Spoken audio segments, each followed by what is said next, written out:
Hello. Thanks for joining in. Welcome, welcome. I'm so excited to have this conversation with Leesa Rene Hall about doing less and unpacking bias. So here, and we're going to dive on in. Thanks for joining in with us. All right. Hi. Hello. Hi. How are you? I'm awesome. Why not? This hour, I'm awesome. I love that. That's wonderful. I'm so happy to talk to you. What a gift. Oh, I'm so glad to be in conversation with you. Thank you Love you. for saying, yeah. Can you hear me okay? Yes. Oh, putting on the gloss. I love it. Yeah. Uh-huh. I did Because not. Oh, go we ahead. need beauty. We You, need beauty, you know? you need beauty, and this is the perfect way to add that. I was going to get myself some gloss, but I did not want to leave this room because my toddler is home, and as soon as we have a Yes. visual, things unravel. Yeah. That's it. We've lost you. Yeah, so thank you for bringing the gloss. Oh, so gorgeous. So gorgeous.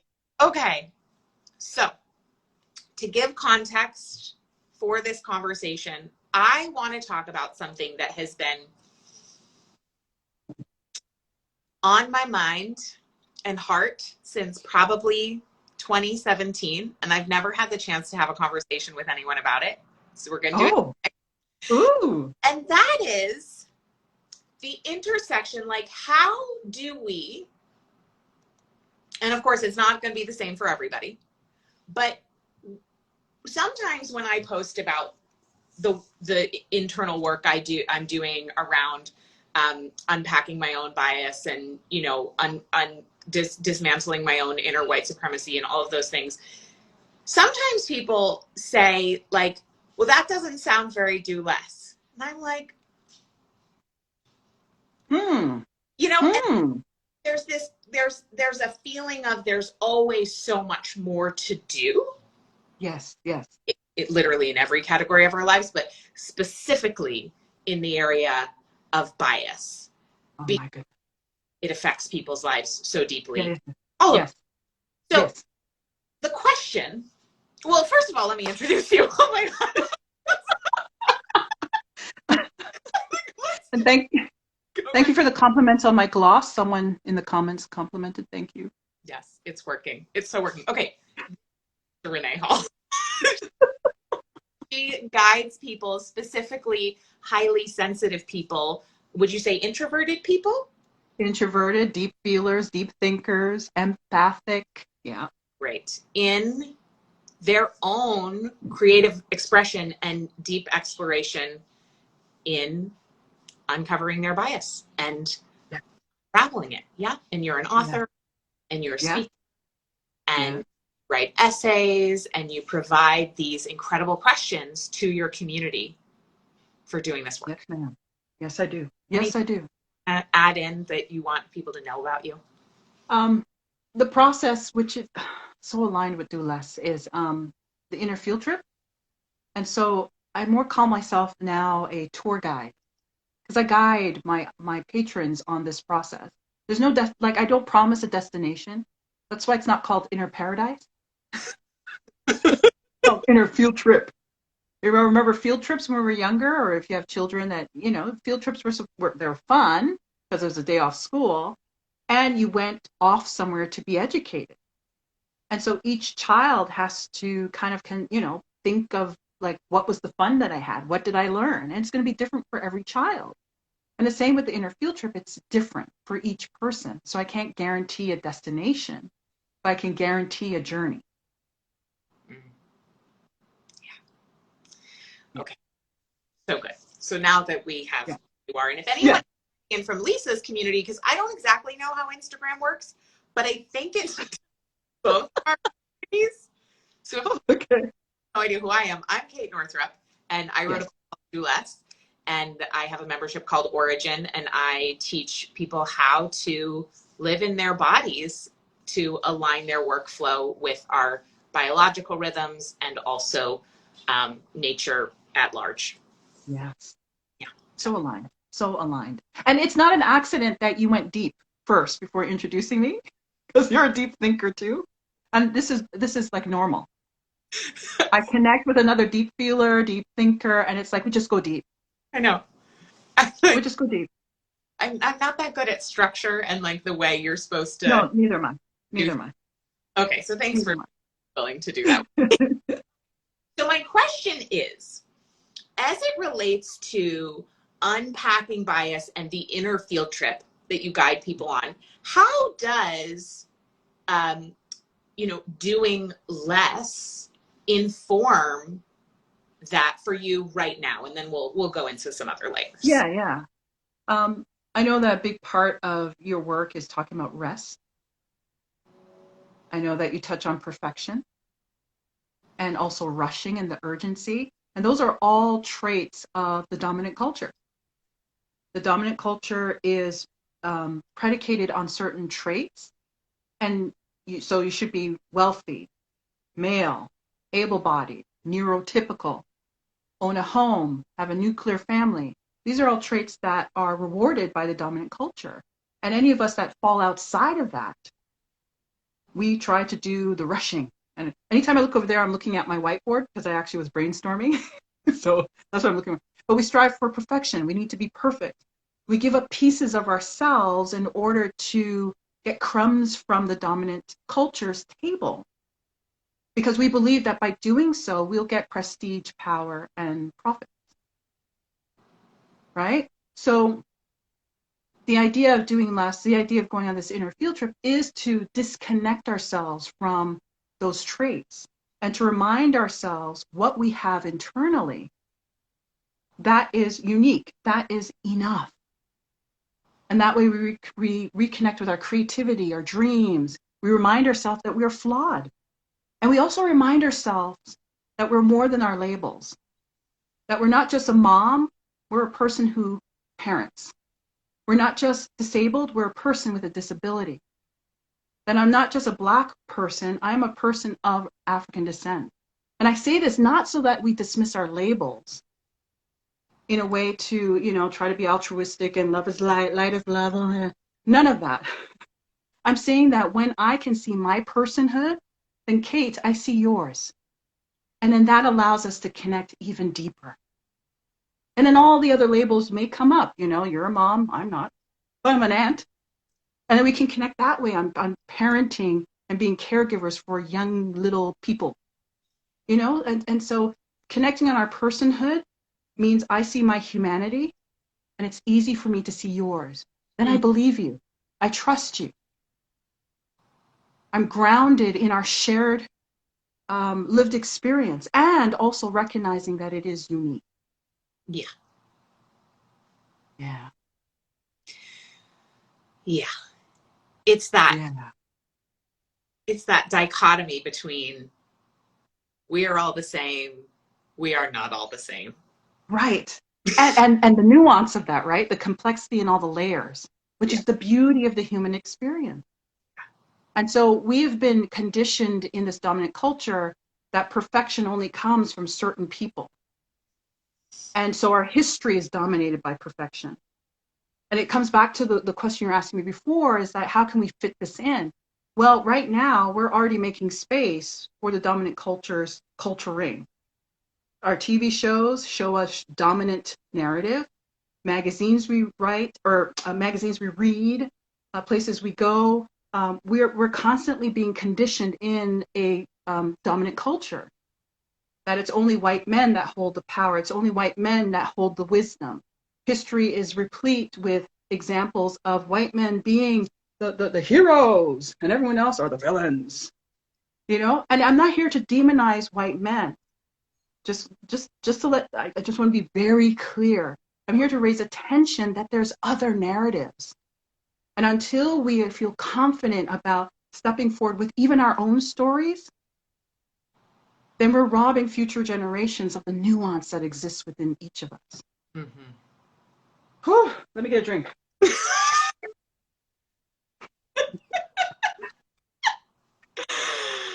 Okay. As you hydrate, Mm-hmm. Whew. I was checking out your, I don't know why I want to use the word. I like this. I like the Hannah. I You're love like, it. you have, you, like, you have a lot of books, A lot. been a lot of places, A lot. from Yes. organ in church to teaching Yeah. how to, sell from stage to, and so I'm curious, back in the day when you were, and I don't know how long ago it was, but, it was before. It was in the before times. Before. Yes. When you were focused more on marketing and writing books around virtual events and live events, Yeah. and getting paid what you're worth, and kind of more in that scope of things, what were some of the cultural narratives in business that you were Yes. living out? Oh my goodness. Oh, I'm so glad you're asking this. So, this is so like, I don't know, as I was sitting here deep thinking, I was replaying in my mind a couple of conversations I had at the end of 2019 with two business owners that wanted to bring my work into their respective businesses. And I remember I had three separate conversations with them. And again, two different people, but the conversations seemed to go the same way. By the third call that I had with both of them, individually, separately, when I said, I do not want to be involved, they did tactics that I recognize were tactics that I learned long ago. The sales script. If you hear no, here are the scripts you can use to overcome the objection. There's training in NLP, neuro-linguistic programming, that teaches you how to overcome all the objections and they don't say the word manipulate, but how to get the person to go your way. And so I'm sitting here watching these two individuals, again, two separate individuals, using tactics that I learned so long ago that they have continued to use. And I'm seeing for myself the manipulation that they're trying to use on me to get me to change my mind. It was awful. And so when I look back on a lot, and I didn't know any better, right? And this is where one has to have compassion for themselves. Because I didn't know any better. This is what people told me I was supposed to do as a coach, as an internet marketer. That was a terminology before we became influencers. Right. Right? I'm showing my internet age. Oh, me too. I am elderly when in this world. And so I look back, and another thing is, our bios are designed in such a way that we demonstrate our hero's journey as if we are here, here I am, I'm all successful, but it wasn't always like that. There was a time when you go into your deep dip, there's a time when I couldn't get even $20 out of the bank machine. I won't name who that person is, but she's been telling that story for 20 years. Or someone else that says, there was a time when I was homeless. There's a time when I couldn't put food in the table. It's the same narrative. And then they're in the deep pit. And what they say is, but I made a change. I talked to people. I read this book, and it's always Napoleon Hill's Think and Grow Rich. And if you read his history, he was a little charlatan. So let's stop recommending his book. And then suddenly they're able to climb themselves out of the pit. And guess what? I can help you do the same. And so that it's called a dip bio in, copywriting circles. But what it does, it removes our deep experience. And so the dip bio shows that due to nothing more than rugged individualism, we were able to teach ourselves on our own and climb out of the pit. It dumbs down our business. Prana Boost said, this has prevented me from building my business, and I'm not a fan of it, and neither am I. And so these are some of the ways in which that conditioning in using internet marketing that closely aligns with the dominant culture shows up in the way that we market and the way we craft our about bios. Because so help you God, if you show that you're actually smart and you have a PhD in, I don't know, psychology, oh boy, that's going to kill sales. It's ridiculous. Yeah. It's ridiculous. But I also have to hold compassion for myself because I didn't know any better. And now that I do, I see that that was just part of my journey. And if I hold compassion for myself, Kate, I hold compassion for you. If I hold compassion for myself as a victim of that, then I can believe the victim who shares their lived experience. This is so critical. So, yeah, pick yourself up by the bootstraps mentality, said Yeah, Kyla. right. Oh, hi, Asha.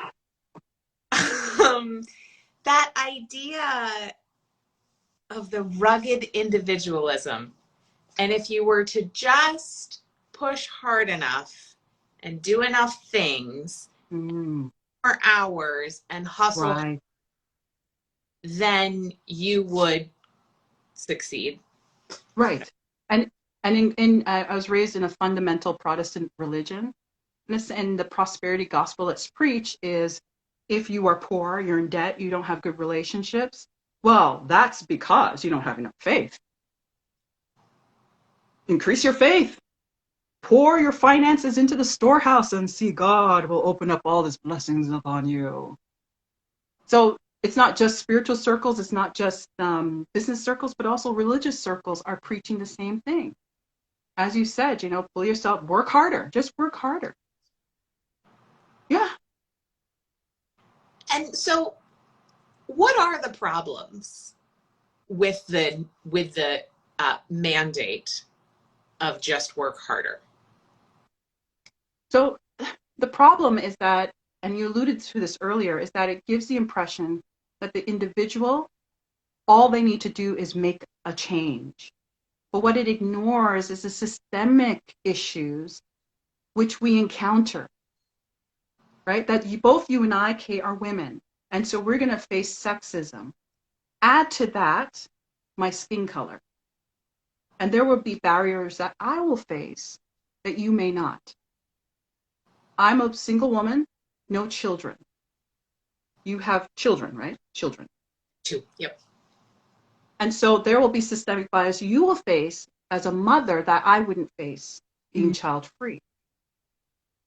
And so no matter how hard I work, no matter how hard you work, and you can add any other social, ethnic, or biological identity, that you could work as hard as you want. I could pray a prayer and have affirmations uttering by the time I step out the door. And as soon as I get to the corner, someone drives by and calls me the N-word. Did I attract that?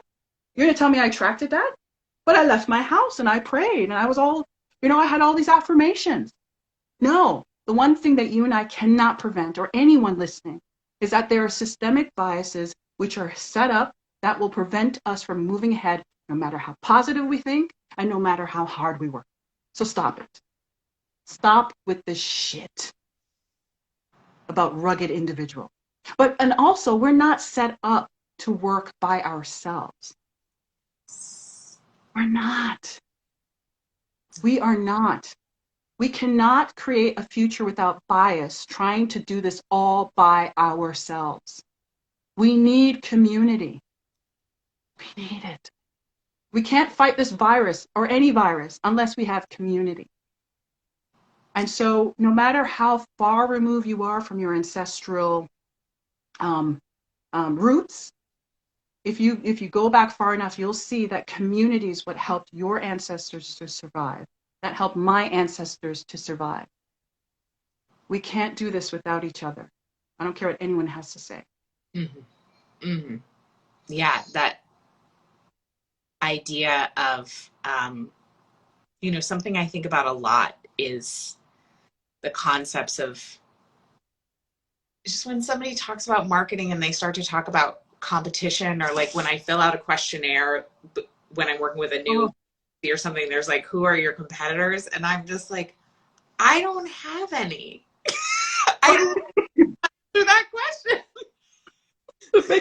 Just hearing you say it makes me recoil. It's just like, ooh, competition. I just don't believe in it. I don't have any.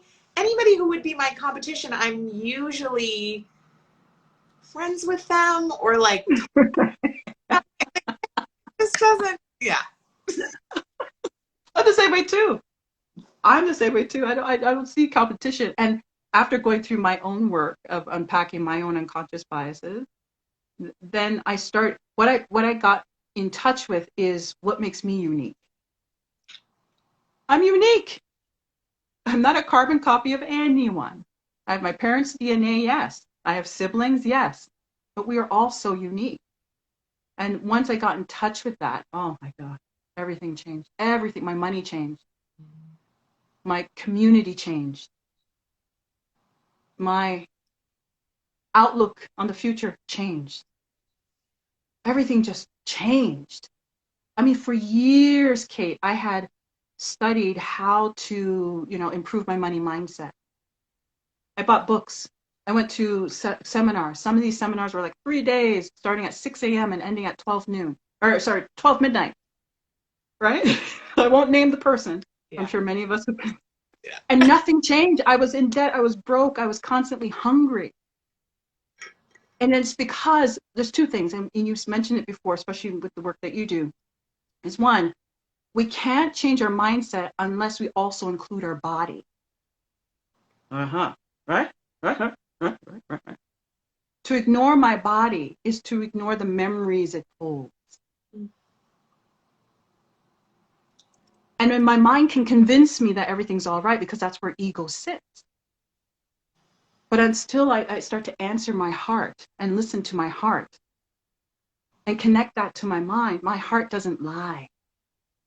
And so that's what's missing from all this money mindset training, is that it's all about the mind. Say these affirmations. Oh, you have that limiting belief. Say this affirmation, it will change. And yes, my ego will convince me. Will convince me. So that was the first thing. The second thing I can't remember. It'll come. It'll come. I'm so glad you mentioned that about mindset, because the word mindset has begun to make me cringe. And I know what the alternative is that like brings in the body, but it's really, one of the things we do in my membership Origin is we have a monthly nervous system healing call for entrepreneurs so that we can stop operating our companies from a place of of hypervigilance, of like, so you have, so I can prove how much I'm worth, and that I can prove that I deserve to take up space on the planet, because has marginalized, and for those of us who are women, people of color, are queer, there is this feeling of like, because the dominant culture, as you said, white, cisgendered, able-bodied male, if we are not that, there really is this feeling that we're wrong. But we're not. But the whole thing is organized around this one identity. So it's really important to let our bodies in on the fact that we are, like, our bodies are right. Our bodies are right. And I think I remembered the second thing I want to mention about money. Oh no, I forgot. No, stop. Oh no, I forgot. But yes, our bodies don't lie. And the relationship that we need to fix isn't with money, because money is a tangible source. It's something that was created by humans. And because it's created by humans, it's temporal. It's fixed. And so it's not about creating, or it's not about improving our relationship to money. We need to improve our relationship with ourselves. And once I did that, and I didn't know that this is I got up at 4:30 a.m. on January 3rd, 2017, to start writing my first book of fiction. You saw all my books, they're all nonfiction books. So I said, I got this thing stuck in my head. In fact, I played the organ at a funeral of a 21-year-old that was murdered. And, I've played at maybe over 150 funerals in 20 years. And I've heard all the stories about the dearly departed. And some miss grandma's banana bread. Others will miss Uncle so-and-so's practical jokes. And so this young man who stepped in to protect a friend was murdered. And and I heard all the tributes, but it wasn't until the father went up and said, it was quiet, and he said, he screamed into the microphone, "My son was murdered." And I sat there on the organ. I was just like, because I've never heard that expression of emotion at a funeral before. Yes, there's a tear, some people laugh, but I've never heard rage. So he screamed it out, and then there was silence. And then this is what he said, which prompted me to start my book of fiction. He said, "I want people to remember how my son lived and not how he died. My son left behind a catalog of songs, and I'm going to spend the rest of my life getting it out into the world." And so, Kate, I asked myself as I played Amazing Grace for the 150th time, what is something I need to get out into the world? What do I need to get out of my head so that I can do, as one author said, to die empty? And so I made a commitment that on January 3rd, 2017, I would start to write this book of fiction that had been stuck in my head for like 7 years. And what started out as writing a chapter a day at 4:30 a.m. turned into this exploration of me. And little did I know in that moment that the character I had to develop wasn't the characters in this book of fiction. It was the character of Leesa Rene Hall. And it was through that process of every morning waking up 4:30 a.m., 4:30 a.m., even on the weekends, even in the dead of winter when the sun doesn't come up for another 4 hours. I was doing expressive writing. And that's where I met myself, through the words that came out. And that's when I started to improve my relationship with me. And that's why I say that that's what we need to do if we want to improve our relationships with others, improve our relationship with money, improve our relationships with our health. We first have to start with us. First have to start with me, like me, you, me, whatever. You get what I'm saying. I do. Okay. So I'm curious now. You had an essay went viral in 18. It was 10 months into my daily writing, so it was October 2017. October 2017. Okay. And can you just say the name of it if people want to just do a search so that they can go read it? Yeah, just go to exploringbias.com.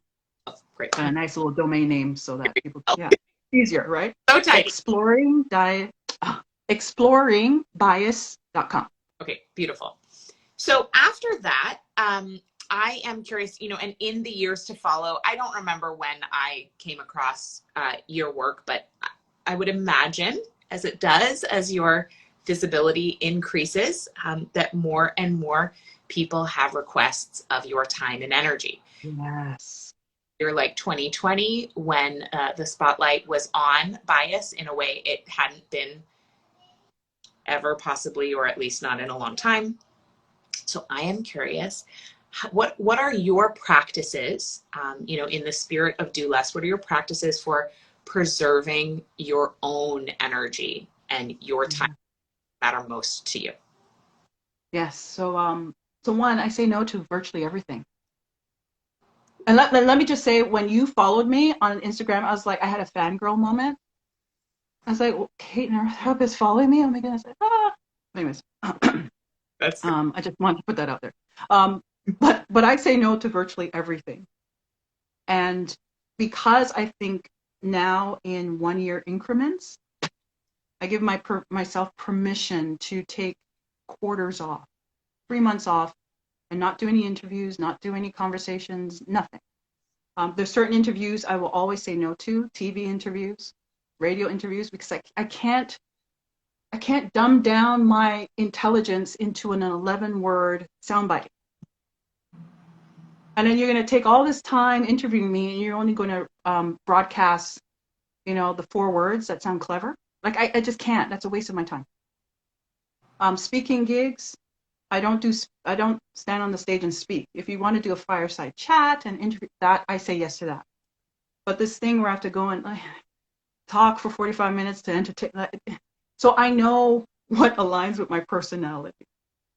And therefore, mostly everything I say no to. And I'm okay. I'm okay. Yeah. I'm okay. So that's one of the things I do. I say no to virtually everything. Great. The second thing is I spend a lot of time in nature. Mm-hmm. I love your post. We're in a, oh, Very inspiring.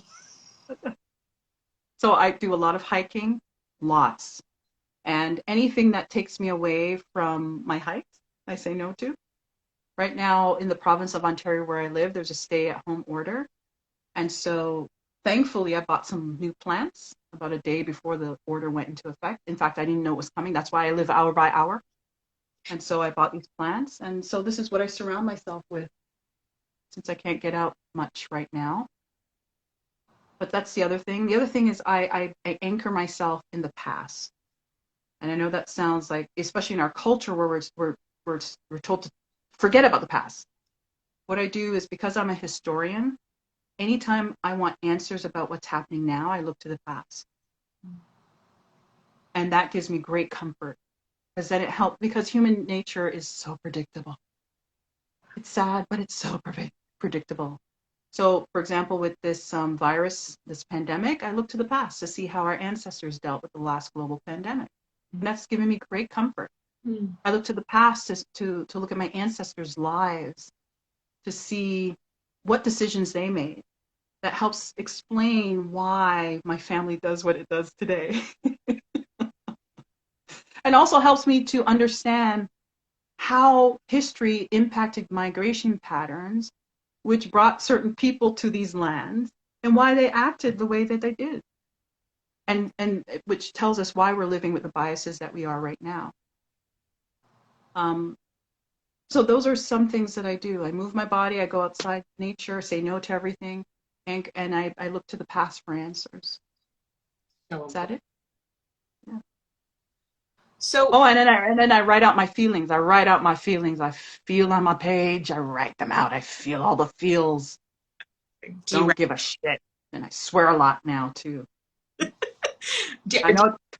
writing? Sorry. Do you still do The- daily? I do a mix now. I do writing, or sometimes I do reflective, expressive talking. So I'll open up my.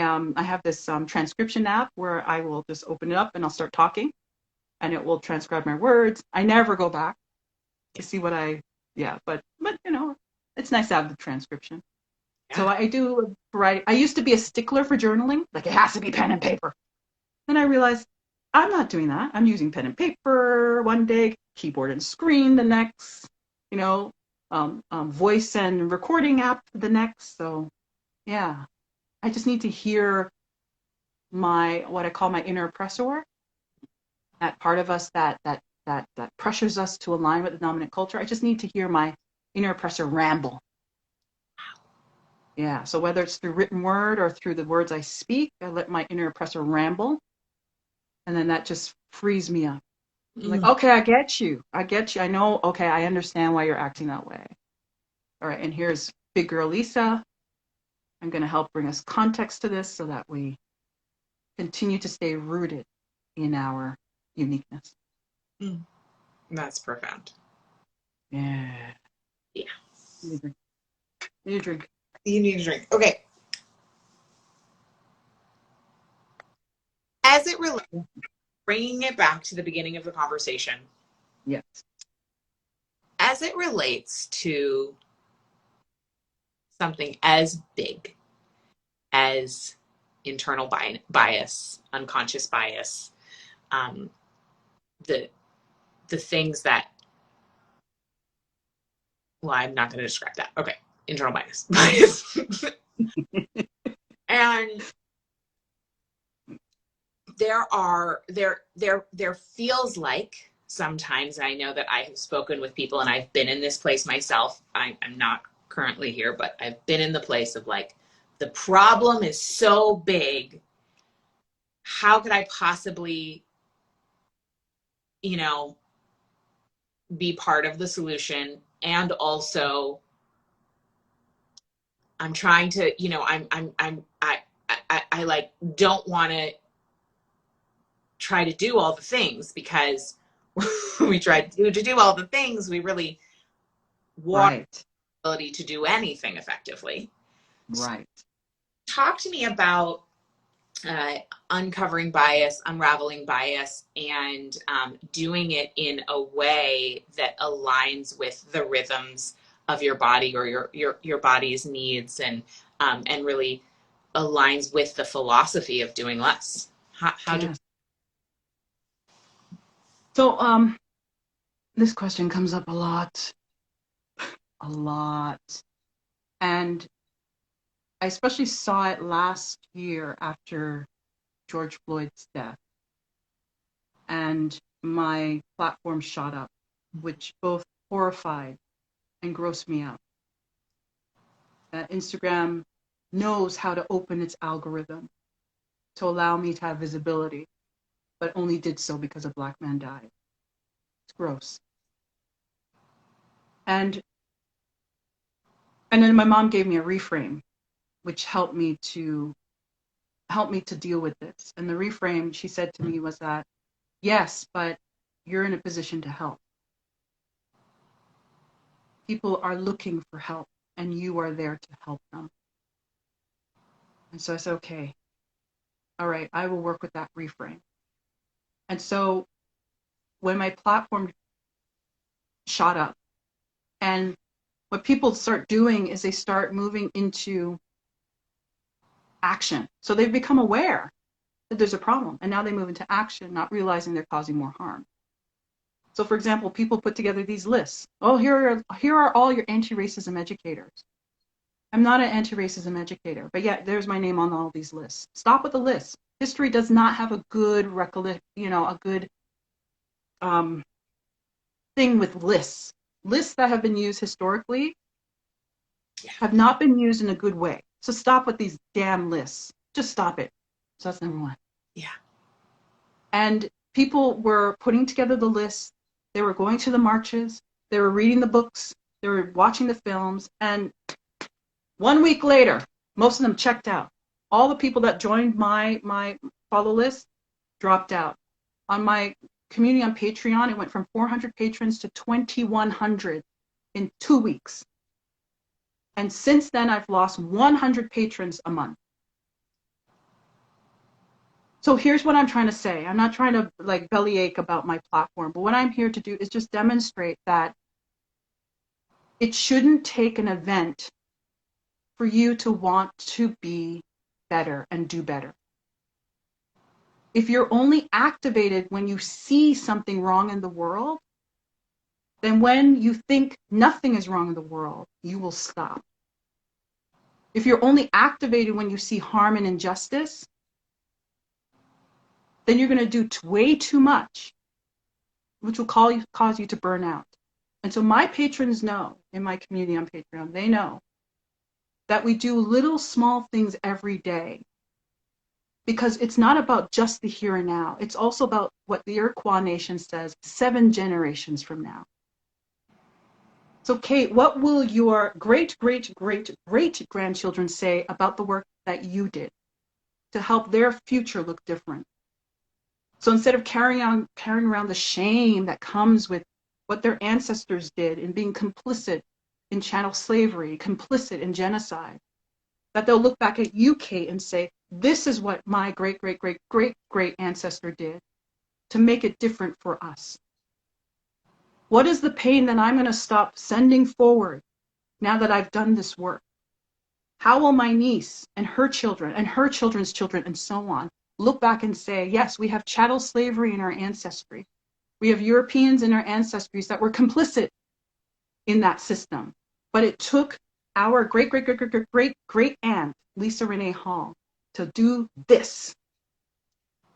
And so it's small actions every day. I see Julie summed up what I just said. Small actions every day to make a big difference, which means saying no to a lot more, which means stop being so urgent. Yes. Stop the urgency.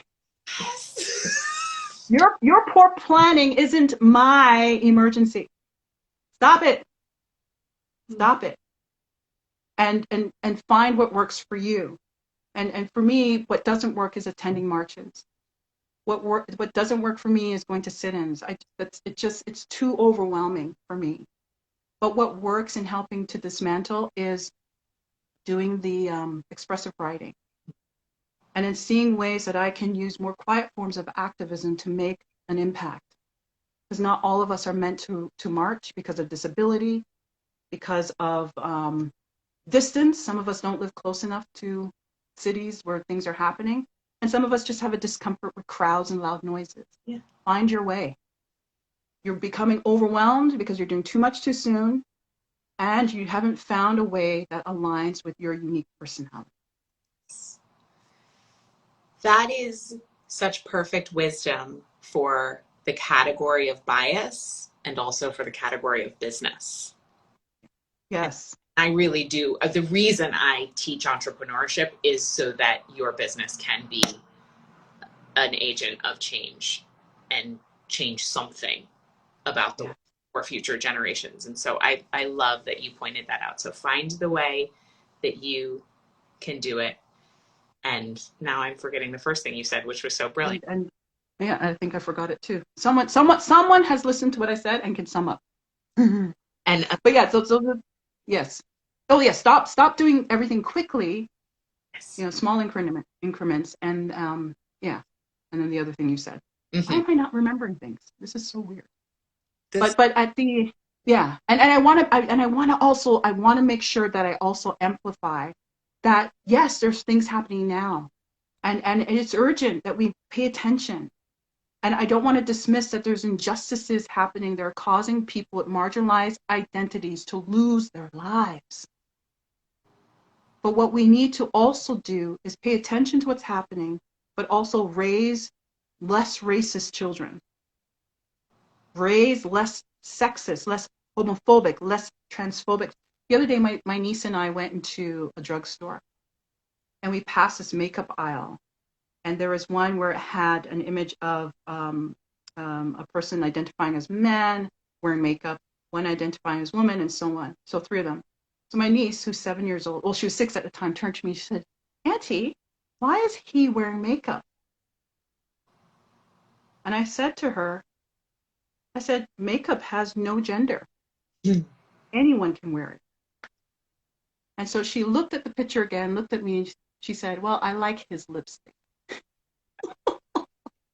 it's so Little things. and they really matter, especially with little kids. I mean, the questions that my girls ask me about skin color, about gender, about why are they this, about about disability, all of those things, and having the conversation is so.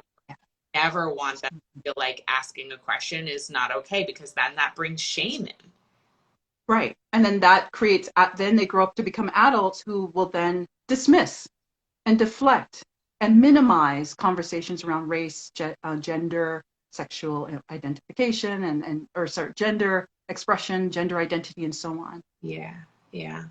Well, I'm so grateful we got to talk today. This was so Me wonderful. too. Um, Finally. So there were several things that I'm going to go back and listen and pull out your quote, because I love the way you use words. I mean, obviously you're a writer, like that's obvious. But I just want to say, like, people who just use words well and put them together in that particular like poetic way. But and what's interesting is that because I did so much writing during that year, I wrote 500,000 words, waking up at 4:30 a.m. for 365 consecutive mornings. That because I was doing that writing, it actually improved my writing. That was a secondary, that was a secondary benefit. Yeah. It wasn't my initial benefit, but yeah, it made my words better. Amazing. So, okay, so I want folks to know that one of the reasons that I'm having these conversations about removing patriarchy from business, removing supremacy culture from business, slowing down, doing less, is because I have an opening for my origin community coming up in May. But first, I would like you to tell folks how they can connect with you if they're new to your work, and then I'll tell them about that. Yes, of course. Just head on over to www innerfieldtrip.com. Ooh. Innerfieldtrip.com. Yep. And if you click on the link, I mean, there's a podcast. You can listen to some of the past episodes. There's also a link that says join the quest, and that's how to become a member or a patron in my community on Patreon. Pretty soon, going to be launching the card deck of prompts. And since 2017, I've written about 300 prompts. And so these are the first 42, divided into several different categories. So if you want to work through unconscious biases around family and ancestry, there's prompts for that. If you want to work through ones around privilege, we've got prompts for that. And also productivity and sustainability. Ooh. And so patrons, and Kate, I'm going to send you a deck. I would love that. So you can take a peek and evaluate and see if that would benefit your community. But yeah, if you become a patron, then you'll get information on how to get this deck months before everyone else. And then patrons will be able to give their feedback, work through them, give us some feedback, and then we'll make it ready for wider sale. I think later this year or into the next. And I will just that I love that you're doing a deck. And if you need any, I don't know, is this your first physical product?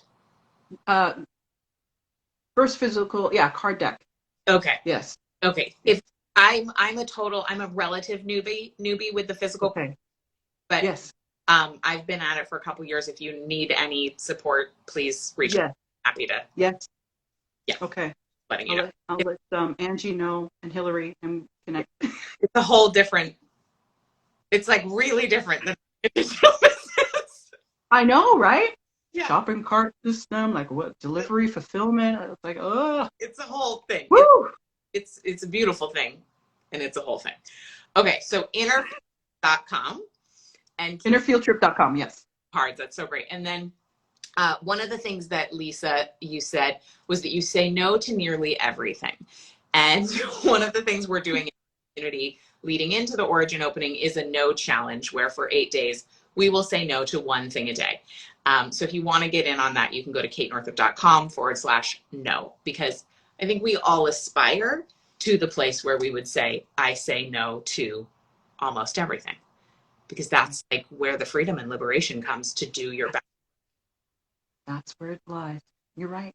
Yeah, it's so important. And I can't think of a better place to start in terms of getting in touch with, what's true for you and giving yourself that space to slow down. I mean, I would imagine you needed to say no to a lot of things to get up in the morning and write for 365 consecutive days. I said no to one of my friend's birthday parties. Like, he was going down to see the Raptors play. Mm-hmm. This is back in 2017. And I knew parking, it was a late night game. I just knew, and I wouldn't get back home till midnight. So I actually told my friend, no, I can't go. I love you. He's like my best friend. We go back years. Yeah. I said, I love you. I can't do it. Like, that's the level. And because I had practiced saying no throughout that entire year, once I came out of it, and I was no longer like beholden to this rigidness of waking before 5 a.m. to write, my no became easy. Yes. And practically because I knew what I was saying yes to. I was saying yes to independence, yes to freedom. And because I knew what I was saying yes to, my no became easy. I'm so sorry. Recording. So thank you so much. And I'm blocking. Okay. Thank you for that. So, I appreciate you so much for this conversation and for showing up today and for your work in the world. I really do. Thank you for saying yes to this, because when I am in conversation with a woman who says no to almost everything, it is such a deep honor to have this time together. Well, thank you for having me, Kate. Yeah. And I love, I love this community that showed up. Yeah. The nice people, the good ones. I'm not sure why today we had this influx of some others. And yes, it did not attract. That's for darn sure. But that's also part of the dominant culture, right? It's unfortunate that we're living in a time when people are emerging saying like, I have a point of view that doesn't follow the dominant culture and it should be able to fit in. And then you have those who have been cultured in the dominant culture for generations, for decades, who are refusing to allow, like, there's 7 billion people on planet Earth. Not all 7 billion people are going to hold the same heroes, are going to hold the same villains, are going to hold the same beliefs. And so what we're seeing is this desperate need to cling to this dominant ideology when people are now feeling more and more confident to say, well, I'm not that, and my beliefs and values are allowed. Yeah. So when things like that show up, I know I'm doing the right work. Mm. When things like that show up, I know that I'm doing something that's agitating for change. Yes. So fuck you if you just cannot get with the program. It's okay that a non-binary, divergent viewpoint exists. In fact, it's critical. Yeah. So thank you. Have Thank a you, Kate. wonderful rest of your day. I hope you get to You get too. soon. Thanks for coming on, everybody. Bye.